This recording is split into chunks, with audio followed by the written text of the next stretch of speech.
Hi friends, welcome to infinite world of GK. ഇന്ന് നമുക്ക് library council ക്വിസിൻ്റെ taluk തല മത്സരത്തിലേക്കുള്ള കുറച്ച് ചോദ്യങ്ങൾ നോക്കാം. ഇന്ന് നമ്മൾ നെല്ല് എന്ന പുസ്തകത്തിനെ കുറിച്ചുള്ള ചോദ്യങ്ങളാണ് കാണാൻ പോകുന്നത്. P. വത്സലയാണ് ഇത് എഴുതിയിരിക്കുന്നത്. നമുക്ക് നോക്കാം. ആദിവാസികളുടെ ജീവിതവും ചരിത്രവും സാംസ്കാരിക സവിശേഷതകളും പോരാട്ടങ്ങളും പ്രകൃതിയുടെ ജൈവ സാന്നിധ്യങ്ങളോട് ഇണങ്ങിച്ചേർന്ന മലയാളത്തിലെ വിഖ്യാതമായ നോവലാണ് നെല്ല്. മല്ലൻ്റെയും മാരയുടെയും പ്രണയവും ചിന്തകളും മനോഹരമായി വിവരിക്കുന്നുണ്ട് ഇതിൽ. തിരുനെല്ലിയിലെ മേലാളരുടെ ജീവിതം, അവരുടെ മനോഭാവങ്ങൾ എന്നിവയും അടിയാളരുടെ ഭയവും ചിന്തകളും സമ്പ്രദായങ്ങളും ജീവിതശൈലികളുമൊക്കെ ഇതിൽ വിശദീകരിക്കുന്നു. സമൂഹം അപവാദം എന്ന ആയുധം ഉപയോഗിച്ച് മറ്റുള്ളവരുടെ ജീവിതങ്ങളെ തകർക്കുന്നതും ഇതിലെ ഒരു പ്രധാന വിഷയമാണ്. നമുക്ക് ചോദ്യങ്ങളൊന്ന് നോക്കാം. നെല്ല് എന്ന നോവലിലെ പ്രധാന കഥാപാത്രത്തിൻ്റെ പേരെന്താണ്? മല്ലൻ. മല്ലൻ എന്നാണ് പ്രധാന കഥാപാത്രത്തിൻ്റെ പേര്.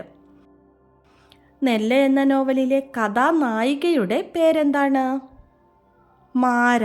മാര എന്നാണ് കഥാനായികയുടെ പേര്. നെല്ല് എന്ന നോവലിൽ ഉടനീളം പ്രതിപാദിച്ചിരിക്കുന്ന പുഴയുടെ പേരെന്താണ്? ബാവലിപ്പുഴ. കുങ്കുമം അവാർഡ് നേടിയ മലയാളത്തിലെ ആദ്യത്തെ കൃതി ഏതാണ്? നെല്ല്. നെല്ലാണ് കുങ്കുമം അവാർഡ് നേടിയ മലയാളത്തിലെ ആദ്യത്തെ കൃതി. നെല്ല് എന്ന നോവലിലെ മല്ലനെ വിളിച്ചിരുന്ന പേരെന്താണ്? കാട്ടാന മല്ലൻ. കാട്ടാന മല്ലൻ എന്നാണ് നാട്ടുകാർ മല്ലനെ വിളിച്ചിരുന്നത്. കൂമൻ കൊല്ലി എന്ന കൃതി രചിച്ചത് ആരാണ്? P. വത്സല. P. വത്സലയാണ് കൂമൻ കൊല്ലി എന്ന കൃതി രചിച്ചത്.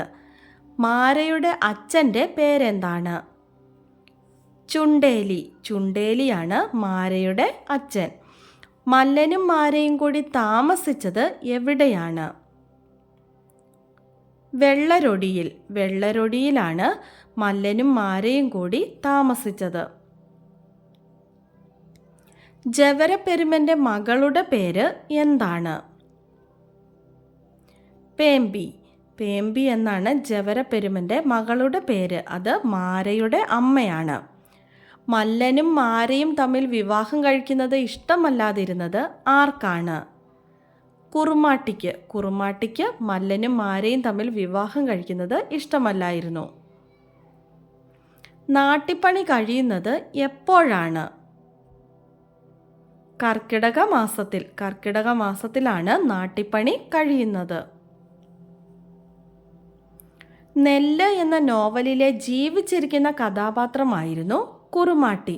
രാമു കാര്യാട്ട് നെല്ല് സിനിമയാക്കിയപ്പോൾ കുറുമാട്ടിയുടെ വേഷം ചെയ്തത് നടി കനകദുർഗയാണ്. P. വത്സല എന്ന കഥാകാരിക്ക് കഥകളുടെ ചെപ്പ് തുറന്നു നൽകിയ തിരുനെല്ലി നിട്ടറ അടിയ കോളനിയിലെ കുറുമാട്ടി വത്സല ടീച്ചർ ഓർമ്മയായി 1 മാസം പിന്നിട്ടപ്പോൾ അവർക്ക് പിന്നാലെ യാത്രയായി. അവരുടെ പേരെന്താണ്? രാഗിണി. രാഗിണിയായിരുന്നു നെല്ല് എന്ന നോവലിലെ കഥാപാത്രമായ കുറുമാട്ടി. വത്സല ടീച്ചർക്ക് വയനാടൻ ആദിവാസി ജീവിതങ്ങളെക്കുറിച്ചൊക്കെ പറഞ്ഞു കൊടുത്തത് കുറുമാട്ടിയാണ്. ഇത് സിനിമയാക്കിയപ്പോൾ ഇവരെ അഭിനയിക്കാൻ വിളിച്ചിട്ടുണ്ടായിരുന്നു. പക്ഷെ അവർ അഭിനയിക്കാൻ താല്പര്യം പ്രകടിപ്പിച്ചില്ല. അതുകൊണ്ട് തന്നെ അവരുടെ ഡ്രസ്സും ആഭരണങ്ങളും ഒക്കെ ആ സിനിമയിൽ ഉപയോഗിച്ചിട്ടുണ്ട്. വത്സല ടീച്ചർ ഓർമ്മയായി കുറച്ചുനാൾ കഴിഞ്ഞപ്പോൾ തന്നെ രാഗിണിയും അന്തരിച്ചു. മല്ലനും മാരയും വിവാഹം കഴിക്കാതിരിക്കാൻ കുറുമാട്ടി പറഞ്ഞ കാരണം എന്തായിരുന്നു? സഹോദരീ സഹോദരന്മാരായി ജീവിക്കേണ്ട ഒരേ ഗോത്രത്തിൽപ്പെട്ടവരാണ് മല്ലനും മാരയും. ഇതായിരുന്നു കുറുമാട്ടി പറഞ്ഞ കാരണം. എത്ര നാണയം പിഴയായി കെട്ടിവെച്ചാൽ വിവാഹം നടത്തിക്കൊടുക്കാമെന്നാണ് മൂപ്പൻ മാരയ്ക്ക് ഉറപ്പ് കൊടുത്തത്? 1000 നാണയങ്ങൾ. 1000 നാണയം പിഴയായി കെട്ടിവെച്ചാൽ വിവാഹം നടത്തിക്കൊടുക്കാമെന്ന് മൂപ്പൻ മാരയ്ക്ക് ഉറപ്പ് കൊടുത്തിരുന്നു.